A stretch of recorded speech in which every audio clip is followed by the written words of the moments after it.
भक्तों, स्वयं धन की देवी माँ लक्ष्मी ने एक अत्यंत गुप्त संकेत बताया है।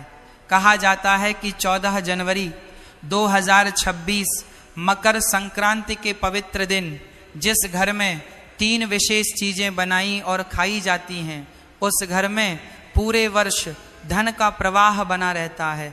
ऐसा घर कभी खाली नहीं रहता, वहां कमी टिक ही नहीं पाती। लेकिन भक्तों ध्यान दीजिए, मकर संक्रांति के दिन सिर्फ लड्डू, पेड़ा या बर्फी खाना ही शुभ नहीं होता, बल्कि एक ऐसी साधारण सी चीज है जिसे अगर आप सच्चे मन से उस दिन खा लेते हैं तो मां लक्ष्मी की कृपा इतनी प्रबल हो जाती है कि धन संभालना तक कठिन हो जाता है। पर भक्तों, जितना जरूरी सही चीज खाना है, उतना ही जरूरी है गलत चीजों से दूर रहना, क्योंकि मां लक्ष्मी ने यह भी स्पष्ट किया है कि मकर संक्रांति के दिन अगर भूल कर भी एक विशेष प्रकार का भोजन घर में बना या खाया गया तो पूरा परिवार धीरे धीरे आर्थिक पतन की ओर बढ़ने लगता है। ऐसे घर से महालक्ष्मी बिना शोर किए विदा ले लेती हैं।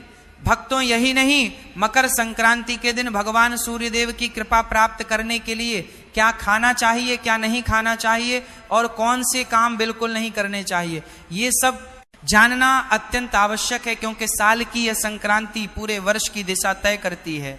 कहा जाता है कि जो लोग मकर संक्रांति के पवित्र दिन 5 विशेष गलतियां कर बैठते हैं, उनके जीवन में कंगाली आने में देर नहीं लगती। उनके घर में पैसा आता तो है लेकिन टिकता नहीं, और जिस घर में धन नहीं टिकता वहां सुख भी नहीं टिकता।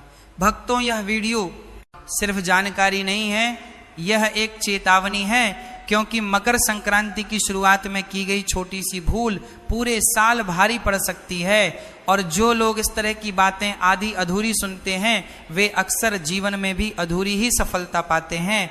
इसीलिए भक्तों, आपसे निवेदन है, इस वीडियो को अंत तक ध्यान से देखिए। बीच में छोड़ना, काट काट कर देखना या नजरअंदाज करना स्वयं अपने भाग्य को नजरअंदाज करने जैसा है। आगे इस वीडियो में हम आपको बताएंगे एक ऐसी चीज जिसे अगर आप मकर संक्रांति को घर ले आते हैं तो आपके घर में धन की कमी कभी नहीं होती।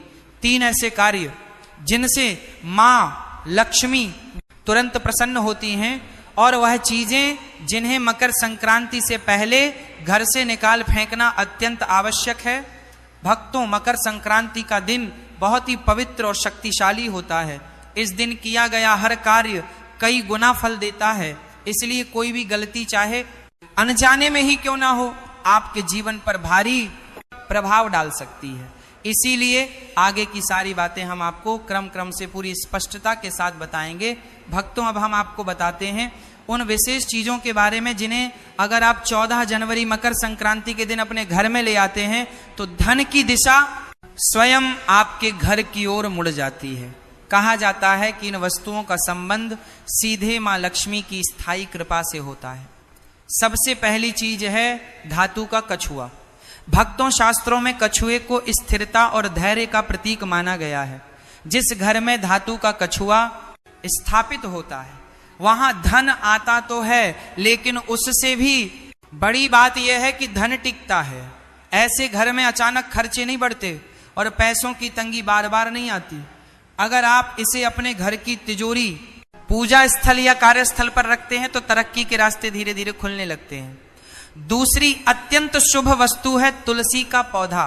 भक्तों, तुलसी केवल एक पौधा नहीं है, बल्कि साक्षात देवी स्वरूप मानी जाती है। जिस घर में तुलसी का पौधा सही विधि से लगाया और उसकी सेवा की जाती है, वहां नकारात्मक ऊर्जा टिक नहीं पाती। मकर संक्रांति के दिन तुलसी का पौधा घर लाना विशेष फलदायी माना गया है, क्योंकि इससे पूरे वर्ष घर में सकारात्मकता और मानसिक शांति बनी रहती है। तीसरी चीज है दक्षिणावर्ती शंख। भक्तों, दक्षिणावर्ती शंख को मां लक्ष्मी का निवास स्थान कहा गया है। मान्यता है कि जिस घर में यह शंख होता है वहां धन की कमी नहीं रहती। मकर संक्रांति के दिन इसे घर लाने से पूरे वर्ष मां लक्ष्मी की कृपा बनी रहती है और रुके हुए काम धीरे धीरे पूरे होने लगते हैं। चौथी वस्तु है मोर पंख। भक्तों, मोर पंख भगवान श्री कृष्ण को अत्यंत प्रिय है। इसे घर लाने हैं, इसे घर लाने हैं। भक्तों, मोर पंख में रखने से न केवल आर्थिक स्थिति मजबूत होती है, बल्कि घर में आपसी प्रेम और सौहार्द भी बना रहता है। माना जाता है कि मोर पंख घर की नकारात्मक दृष्टि को भी दूर करता है। पांचवी चीज है लघु नारियल। मकर संक्रांति के दिन लघु नारियल को खरीदकर विधि विधान से पूजा करने के बाद तिजोरी में रखना अत्यंत शुभ माना गया है। ऐसा करने से धन संपत्ति में धीरे धीरे वृद्धि होती है और परिवार में समृद्धि बनी रहती है। भक्तों ध्यान रखिए, इन चीजों को केवल दिखावे के लिए नहीं, बल्कि श्रद्धा और विश्वास के साथ घर में लाना चाहिए, क्योंकि मां लक्ष्मी भाव देखती है, दिखावा नहीं। अब आगे हम आपको बताएंगे कि मकर संक्रांति के दिन कौन से काम भूल कर भी नहीं करने चाहिए, क्योंकि जितना जरूरी शुभ चीजें अपनाना है, उतना ही जरूरी अशुभ कर्मों से दूर रहना भी है। भक्तों, अब हम आपको उन गलतियों के बारे में बताने जा रहे हैं जो 14 जनवरी मकर संक्रांति के दिन अक्सर लोग अनजाने में कर बैठते हैं। लेकिन शास्त्रों के अनुसार यही छोटी छोटी गलतियां पूरे साल की आर्थिक स्थिति और मानसिक शांति को प्रभावित करती हैं। सबसे पहली और सबसे बड़ी भूल है लड़ाई झगड़ा और वाद विवाद। मकर संक्रांति के पवित्र दिन अगर घर में कलह होती है तो पूरे वर्ष उसी ऊर्जा का प्रभाव बना रहता है। कहा जाता है कि जिस घर में संक्रांति के दिन अशांति होती है, वहां मां लक्ष्मी प्रवेश करने से कतराती है। इसलिए इस दिन घर में शांति, संयम और मधुरवाणी बनाए रखना अत्यंत आवश्यक है। दूसरी गलती है तामसिक भोजन का सेवन। भक्तों, मकर संक्रांति केवल तारीख बदलने का दिन नहीं होता, बल्कि यह एक पवित्र दोनों का आरंभ माना जाता है। इस दिन मांस, मदिरा या अत्यधिक मसालेदार भोजन करने से घर की सकारात्मकता कम हो जाती है। मान्यता है कि संक्रांति के दिन जैसा भोजन होता है, वैसी ही प्रवृत्ति पूरे वर्ष बनी रहती है। तीसरी बड़ी भूल है कर्ज लेना या उधार मांगना। मकर संक्रांति के दिन अगर आप किसी से कर्ज लेते हैं तो पूरे वर्ष आर्थिक दबाव बना रहता है। यह दिन धन के आवागमन को दिशा देने का दिन होता है। इसलिए इस दिन किसी भी प्रकार का लेन देन सोच समझकर ही करना चाहिए। चौथी गलती है घर को अव्यवस्थित और गंदा रखना। मकर संक्रांति के दिन अगर घर में अव्यवस्था होती है तो इसका सीधा प्रभाव धन और सौभाग्य पर पड़ता है। कहा जाता है कि मां लक्ष्मी स्वच्छता और अनुशासन से प्रसन्न होती हैं, इसलिए इस दिन घर को साफ और व्यवस्थित रखना अत्यंत शुभ माना गया है। पांचवी भूल है धारदार वस्तुओं की खरीदारी। मकर संक्रांति के शुभ अवसर पर चाकू, कैंची या अन्य धारदार चीजें खरीदने से घर में कटुता और आर्थिक रुकावटें बढ़ सकती हैं। इस दिन ऐसी वस्तुओं से दूर रहना ही बेहतर माना गया है। ये 5 गलतियां देखने में साधारण लगती हैं, लेकिन इनके प्रभाव पूरे साल दिखाई देते हैं। इसलिए अगर आप चाहते हैं कि मकर संक्रांति की शुरुआत शुभ हो और पूरे वर्ष मां लक्ष्मी की कृपा बनी रहे, तो इन बातों का विशेष ध्यान रखें। अब आगे हम आपको बताएंगे कि मकर संक्रांति से पहले कौन सी चीजें घर से निकाल देना अत्यंत आवश्यक है, क्योंकि जब तक पुराने दोष घर में रहते हैं तब तक नया सौभाग्य प्रवेश नहीं करता।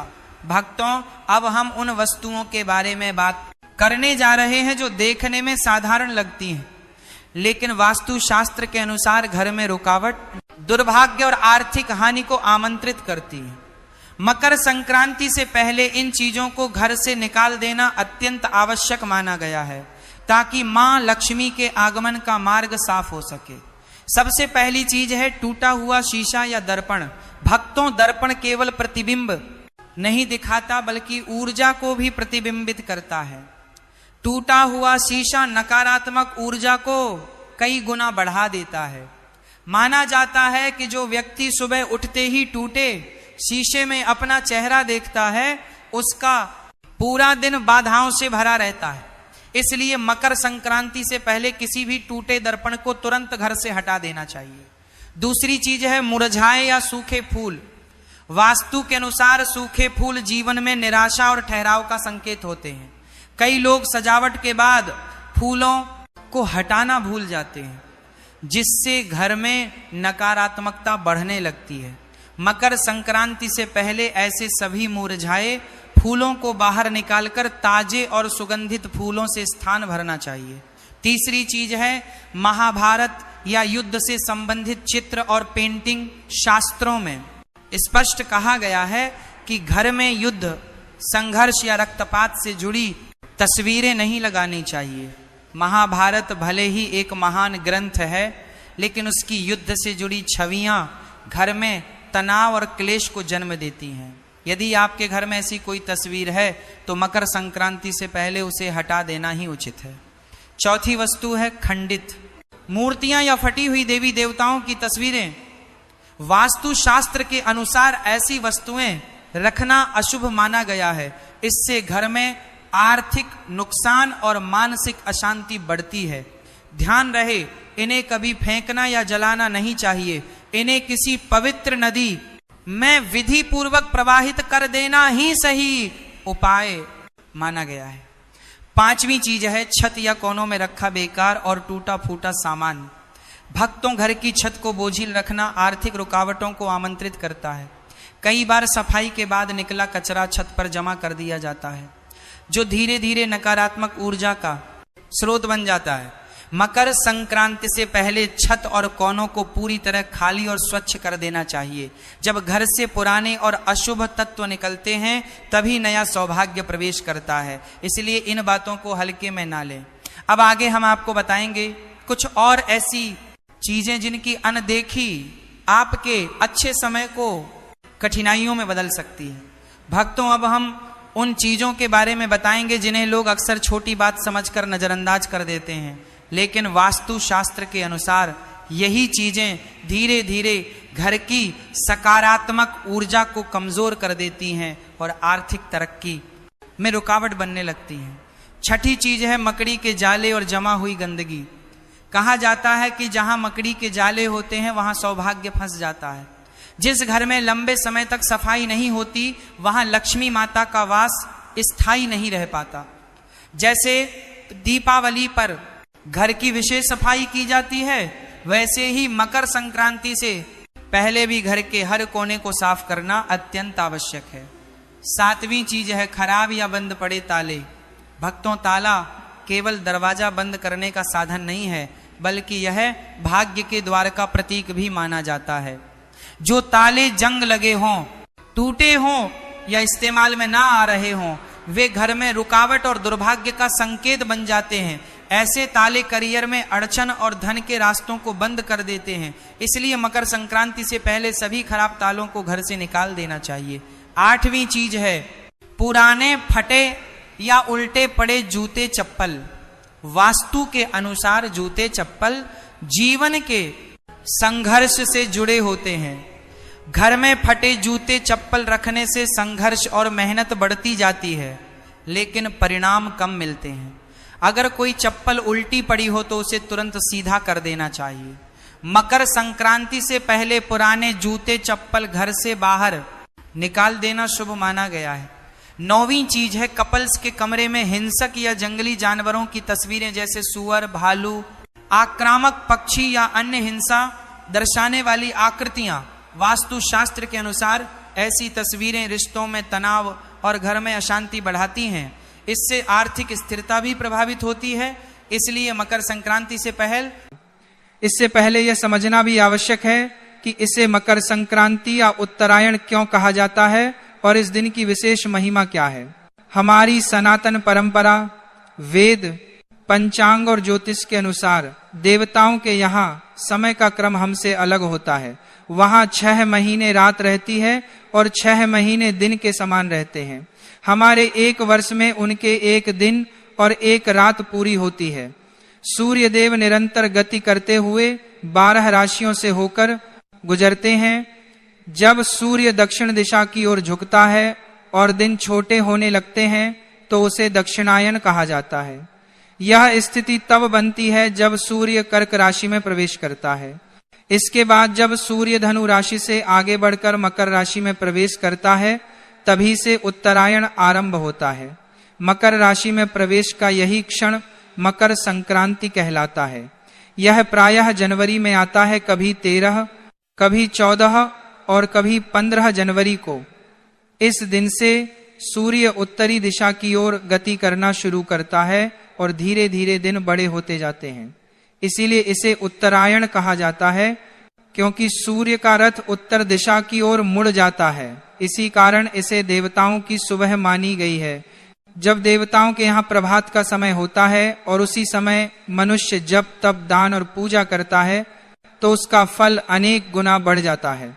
सुबह के शुभ समय में देवताओं के निमित्त किया गया कार्य अत्यंत प्रिय माना जाता है। जरूरतमंद की सहायता करना, ब्राह्मणों को दान देना, देवताओं और पितरों के लिए तर्पण करना, भगवान का स्मरण करना, इन सब से जो पुण्य प्राप्त होता है वह सामान्य दिनों की तुलना में बहुत अधिक होता है। इसलिए उत्तरायण का यह काल अत्यंत पुण्यदायी माना गया है और मकर संक्रांति के दिन विशेष रूप से दान करने की परंपरा चली आ रही है। ऐसा माना जाता है कि इस दिन किया गया दान कई गुना बढ़कर लौटता है और जीवन में शुभ परिणाम लाता है। अब हम जानते हैं कि साल 2026 में मकर संक्रांति कब मनाई जाएगी। तो देखिए भक्तों, वर्ष 2026 में मकर संक्रांति बुधवार 14 जनवरी 2026 के दिन ही मनाई जाएगी, क्योंकि इसी दिन सूर्यदेव मकर राशि में प्रवेश करते हैं और उसी क्षण से सूर्य के उत्तरायण होने की पावन शुरुआत होती है। भक्तों, मकर संक्रांति का जो पर्व है उससे जुड़े कई नियम होते हैं। कुछ नियम पूरे साल निभाए जाते हैं और संक्रांति के दिन उन्हें पूरा किया जाता है। कौन कौन से नियम आपने धारण किए हैं, कौन कौन से नियम अगले साल के लिए ले सकते हैं, उनका क्या फल होता है और उन्हें सही तरीके से कैसे निभाना चाहिए, ये सब भी आगे बताया जाएगा, क्योंकि ये बहुत महत्वपूर्ण विषय है। मकर संक्रांति बहुत बड़ा विषय है, शास्त्रों में इसके बारे में बहुत कुछ लिखा है, इसलिए धीरे धीरे सब बातें आपको बताते रहेंगे। अब देखिए भक्तों, यदि मकर संक्रांति के दिन बहुत ज्यादा कुछ न कर सकें तो कम से कम गंगा स्नान का प्रयास जरूर करें। गंगा स्नान की बहुत बड़ी महिमा बताई गई है। अगर गंगा जी तक नहीं जा सकते तो घर पर ही यह विधि करें। सूर्योदय से पहले उठ जाएं, नहाने का बर्तन अच्छी तरह धो लें, उसमें थोड़ा गंगा जल डालें, फिर शुद्ध जल भरें और हर हर गंगे बोलते हुए माँ गंगा को याद करें और उत्तर दिशा की ओर मुख करके स्नान करें। अगर काले तिल हों तो थोड़ा सा तिल भी पानी में डाल लें। यह स्नान गंगा स्नान के समान फल देता है। जो लोग गंगा तक नहीं पहुंच पाते वे हर संक्रांति पर यही विधि अपनाएं। स्नान के बाद स्वच्छ वस्त्र पहने, भगवान की पूजा पाठ करें और अपने रोज के नियम पूरे करें। उसके बाद आज का दिन दान का है। अब ध्यान से सुनिए, यदि संभव हो तो ब्राह्मण को भोजन कराइए। अगर भोजन नहीं करा सकते तो अपनी शक्ति के अनुसार दान दीजिए। शास्त्र कहते हैं कि दान हमेशा योग्य ब्राह्मण को ही देना चाहिए, जो वेद पढ़ता हो, भक्ति करता हो, सत्कर्म में लगा रहता हो। ऐसे ब्राह्मण को दिया गया दान बड़ा पुण्य देता है। अयोग्य ब्राह्मण को दिया गया दान फल नहीं देता, इसलिए सोच समझकर दान करें। आज के दिन ब्राह्मणों को दान दीजिए, गरीबों की मदद कीजिए, भंडारा या लंगर में सहयोग कीजिए। अगर खुद नहीं कर सकते तो जहां लंगर चलता हो वहां मदद कर दीजिए।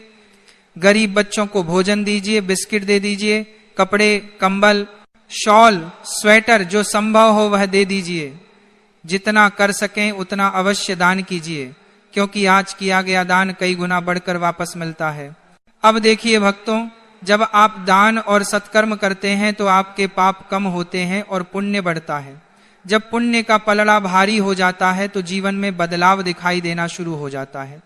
चेहरे पर तेज आता है, मन प्रसन्न रहता है, लोग आपकी ओर खींचे चले आते हैं, कामों में सफलता मिलती है और ईश्वर की कृपा का अनुभव होता है। यह पुण्य सिर्फ इसी जन्म में नहीं, आगे की यात्रा में भी साथ जाता है। जब मनुष्य इस दुनिया को छोड़कर आगे की यात्रा पर जाता है तो उसका मार्ग लंबा होता है। शास्त्र कहते हैं कि यह यात्रा पूरे 1 वर्ष की होती है, इसलिए मासिक श्राद्ध किए जाते हैं। इस मार्ग में वही वस्तुएं सहायता करती हैं जो आप जीवन में दान कर चुके होते हैं। ब्राह्मण सेवा, गाय को दान, जरूरतमंद की मदद, प्राणियों पर दया, यह सब आगे साथ चलता है। अगर जीवन भर कुछ नहीं किया तो फिर भटकना पड़ता है। इसलिए कहते हैं कि जब शरीर स्वस्थ है, हाथ पैर काम करते हैं, तब तक जितना हो सके उतना भला काम कर लो। और मकर संक्रांति तो सबसे ज्यादा पुण्य देने वाली तिथि है। अब सुनिए, जो भी वस्तु आप दान करने जा रहे हैं, पहले उसका संकल्प कीजिए। वस्तु घर लाइए, हाथ में जल, अक्षत और दक्षिणा के रूप में एक सिक्का लीजिए। 3 बार बोलिए श्री विष्णवे नमः।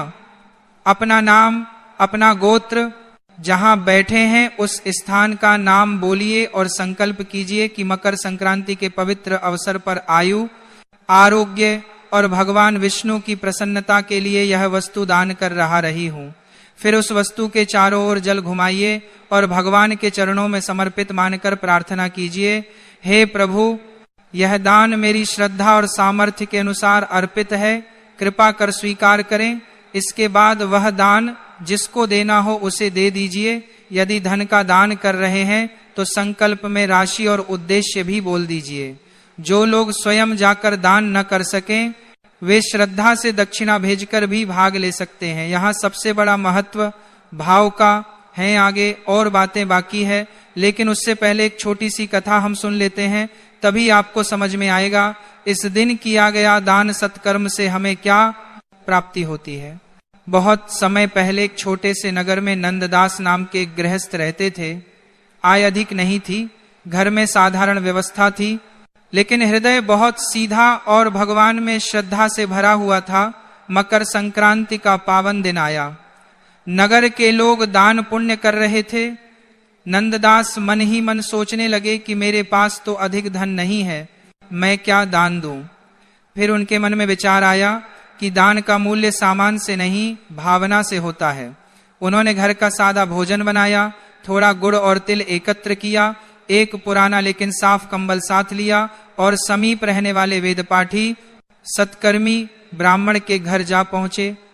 वहां उन्होंने विनम्र भाव से कहा कि आज मकर संक्रांति के पावन दिन पर भगवान के नाम से यह छोटा सा दान स्वीकार करें। ब्राह्मण अत्यंत प्रसन्न हुए। उन्होंने नंददास के सिर पर हाथ रखकर आशीर्वाद दिया और कहा कि आज तुमने श्रद्धा और सच्चे मन से दान किया है। मकर संक्रांति के दिन दिया गया दान केवल इस जन्म तक सीमित नहीं रहता, इसका फल अगले जन्मों तक साथ चलता है। यह सुनकर नंददास का हृदय भावुक हो गया। वे चुपचाप लौट आए, पर उनके मन में बड़ी शांति और आनंद भर गया। धीरे धीरे समय बदला। पहले जहां घर में अभाव रहता था, वहीं अब बरकत बढ़ने लगी। छोटा व्यापार बढ़ा, परिवार में सुख शांति आई, मन में चिंता कम हुई और संतोष बढ़ता चला गया। नंददास समझ गए कि दान से धन कम नहीं होता, बल्कि ईश्वर की कृपा बनकर लौटता है। जब कालांतर में उनका शरीर छूट गया और आत्मा आगे बढ़ी, तो देवदूतों ने कहा कि इसने मकर संक्रांति के दिन श्रद्धा से ब्राह्मण को दान दिया था, इसका पुण्य इसके साथ चलेगा। अगले जन्म में वही आत्मा एक संपन्न और सद्गुणों से युक्त परिवार में जन्मी। जहां पहले मांगने की स्थिति थी, वहां अब देने की सामर्थ्य लेकर पैदा हुए। जीवन में ऐश्वर्य के साथ साथ करुणा और दया का भाव भी साथ रहा। इस प्रकार यह अनुभव सत्य सिद्ध हुआ कि मकर संक्रांति के दिन योग्य ब्राह्मण, गरीब और जरूरतमंद को श्रद्धा से दिया गया। दान पापों को घटाता है, पुण्य को बढ़ाता है, दरिद्रता को दूर करता है और उसका फल इस जन्म में भी मिलता है और अगले जन्मों में भी साथ चलता है। दान की वस्तु छोटी हो या बड़ी, यदि हृदय से दी जाए तो उसका फल अनंत हो जाता है। कथा समाप्त होने के बाद अब आप यह समझिए, मकर संक्रांति के दिन सूर्यदेव की पूजा विशेष फल देने वाली मानी गई है। स्नान और दान के बाद सूर्य की आराधना अवश्य करनी चाहिए। तांबे या पीतल के लोटे में पहले थोड़ा गंगा जल और फिर शुद्ध जल भरें, उसमें रोली और लाल पुष्प डालें और सूर्य देव को अर्घ्य अर्पित करें। ओम सूर्याय नमः का जप करें। अर्घ्य देते समय लोटे को इस प्रकार रखें कि गिरती हुई जलधारा के बीच से सूर्य दिखाई दें। यही अर्घ्य देने की विधि है। इसके बाद सूर्य की परिक्रमा करें और उस जल को अपने मस्तक से लगाएं। यदि तिल से बनी मिठाई हो तो सूर्य देव को भोग लगाएं। और विनम्र भाव से प्रार्थना करें कि हे सूर्य देव, आज आपके उत्तरायण होने पर मैं आपकी उपासना करता हूँ। कृपा कर जीवन की बाधाओं को दूर करें और मेरे कर्मों में प्रकाश भरें। मकर संक्रांति पर स्नान, दान और सूर्य की उपासना तीनों अत्यंत महत्वपूर्ण माने गए हैं। यदि केवल यही 3 कार्य श्रद्धा से कर लिए जाएं तो भी बड़ा कल्याण होता है। बाकी जो नियम निभा सकें वे अवश्य अपनाएं। यह दिन केवल तिथि नहीं बल्कि नए संकल्प और नई ऊर्जा का शुभ अवसर है। सूर्यदेव उत्तरायण होकर हमें यह संदेश देते हैं कि जीवन में अंधकार छोड़कर प्रकाश की ओर बढ़ना चाहिए, नकारात्मकता त्याग कर सकारात्मकता अपनानी चाहिए और आलस्य छोड़कर कर्मपथ पर आगे बढ़ना चाहिए। अब वर्ष 2026 की मकर संक्रांति की तिथि भी स्पष्ट सुन लें। मकर संक्रांति 2026 में बुधवार 14 जनवरी को मनाई जाएगी। इसी दिन सूर्य मकर राशि में प्रवेश करेंगे। उसी क्षण से उत्तरायण का शुभारंभ माना जाता है। यह दिन षटतिला एकादशी का भी रहेगा, इसलिए 14 और 15 की जो उलझन है उसे छोड़ दीजिए और 14 जनवरी को विधिवत मकर संक्रांति का पर्व हर्ष और श्रद्धा से मनाइए। भक्तों, मकर संक्रांति का पर्व बहुत ही बड़ा और विशेष माना जाता है। भक्तों, जब सूर्य धनु राशि से निकलकर मकर राशि में प्रवेश करते हैं तो उसी दिन को मकर संक्रांति कहते हैं। भक्तों, भारत देश में इसे अलग अलग जगहों पर अलग अलग नामों से जाना जाता है। जैसे उत्तर भारत में इसे खिचड़ी, पंजाब में लोहड़ी, दक्षिण भारत में पोंगल के नाम से मनाया जाता है। भक्तों, इस साल पूरे भारत देश में सभी लोगों के मन में यह कन्फ्यूजन बना हुआ है कि इस बार हमें मकर संक्रांति 14 जनवरी को मनानी है या 15 जनवरी को। भक्तों, मकर संक्रांति उस दिन मानी जाती है जिस दिन सूर्य मकर राशि में प्रवेश कर रहे होते हैं या सूर्य का गोचर मकर राशि में हो रहा होता है। और इस बार सूर्य का मकर राशि में गोचर 14 जनवरी 2026 को दोपहर 3:13 पर हो रहा है, यानी कि इस समय सूर्य का उत्तरायण हो रहा है। इस हिसाब से इस बार 14 जनवरी को ही मकर संक्रांति का पर्व मनाया जाएगा। भक्तों, संक्रांति को गंगा स्नान करने के बाद दान पुण्य करना बहुत ही ज्यादा विशेष माना जाता है और इस दिन पुण्य काल और महापुण्य काल में दान करने का हमें बहुत ही बड़ा फल मिलता है। भक्तों, मकर संक्रांति को पुण्य काल दोपहर 3:13 से लेकर शाम 5:45 तक रहेगा। वहीं महापुण्य काल का समय दोपहर 3:13 से लेकर शाम 4:58 तक रहेगा। भक्तों, इस समय के बीच में आप दान पुण्य कर सकते हैं, जैसे गरीबों में कंबल बांटना, कपड़े बांटना या भोजन का दान करना अत्यंत शुभ रहेगा। भक्तों, इसी के साथ में मकर संक्रांति के दिन खिचड़ी का दान करना बहुत ही शुभ माना जाता है। पर इस बार मकर संक्रांति के दिन यानी 14 जनवरी के दिन ही एकादशी भी पड़ रही है और एकादशी के दिन चावल का प्रयोग नहीं किया जाता है। इसलिए इस बार कई सारे लोगों के मन में यह प्रश्न भी है कि एकादशी के दिन हम खिचड़ी का दान कैसे करें या घर में खिचड़ी कैसे बनाएं। भक्तों, 14 जनवरी मकर संक्रांति को एकादशी होने के कारण आप इस दिन चावल की खिचड़ी नहीं बना सकते और ना ही इसका दान कर सकते हैं। और आप चाहें तो खिचड़ी का दान अगले दिन कर सकते हैं, पर इसके अलावा आप लोग इस दिन तिल और गुड़ से बनी हुई सामग्री या लड्डू का विशेष रूप से दान करेंगे तो आपको वही फल मिलेगा जो खिचड़ी दान करने से मिलता है। क्योंकि मकर संक्रांति के दिन तिल और गुड़ का विशेष महत्व माना जाता है। भक्तों, इस दिन सभी लोगों को सुबह जल्दी उठ जाना चाहिए और किसी पवित्र नदी में जाकर या गंगा नदी में जाकर स्नान करना चाहिए। अगर आप कहीं बाहर स्नान करने के लिए नहीं जा सकते तो अपने ही घर में रहकर जिस जल से आप स्नान करें उसमें थोड़ा सा गंगा जल और काले तिल मिलाकर ही स्नान करें और स्नान करते समय हर हर गंगे जरूर बोलें। भक्तों, इसी के साथ में सूर्य देव को इस दिन काले तिल मिलाकर जल जरूर चढ़ाएं और अपने पितरों को भी जल जरूर दें। भक्तों, मकर संक्रांति का दिन विशेष रूप से भगवान सूर्य नारायण को समर्पित है, इसलिए इस दिन उनसे जुड़ी हुई चीजों का दान करना अत्यंत शुभ माना जाता है। आप चाहें तो तांबे का लोटा या तांबे से बनी हुई वस्तु का दान कर सकते हैं। इसी के साथ में पीपल के पेड़ की पूजा करके पीपल के पेड़ में भी जल जरूर देना चाहिए। भक्तों, मकर संक्रांति के बाद से ही सारे रुके हुए शुभ काम भी शुरू हो जाते हैं और मकर संक्रांति पर सभी लोगों के घरों में अलग अलग तरह के लड्डू बनते हैं, जिसमें से विशेष रूप से काले तिल और गुड़ के लड्डू घर में जरूर बनने चाहिए, जिनका भगवान को भोग लगाकर आपको सेवन करना चाहिए। भक्तों, अब हम आशा करते हैं कि मकर संक्रांति से जुड़ा हुआ जो भी प्रश्न आपके मन में था उसका उत्तर आपको मिल गया होगा। फिर भी अगर आपके मन में कोई प्रश्न हो तो वह आप हमसे कमेंट करके पूछ सकते हैं। और आप हमारी यह वीडियो कहां से देख रहे हैं यह भी कमेंट में जरूर बताएं। राधे राधे मेरे प्रिय भक्तों।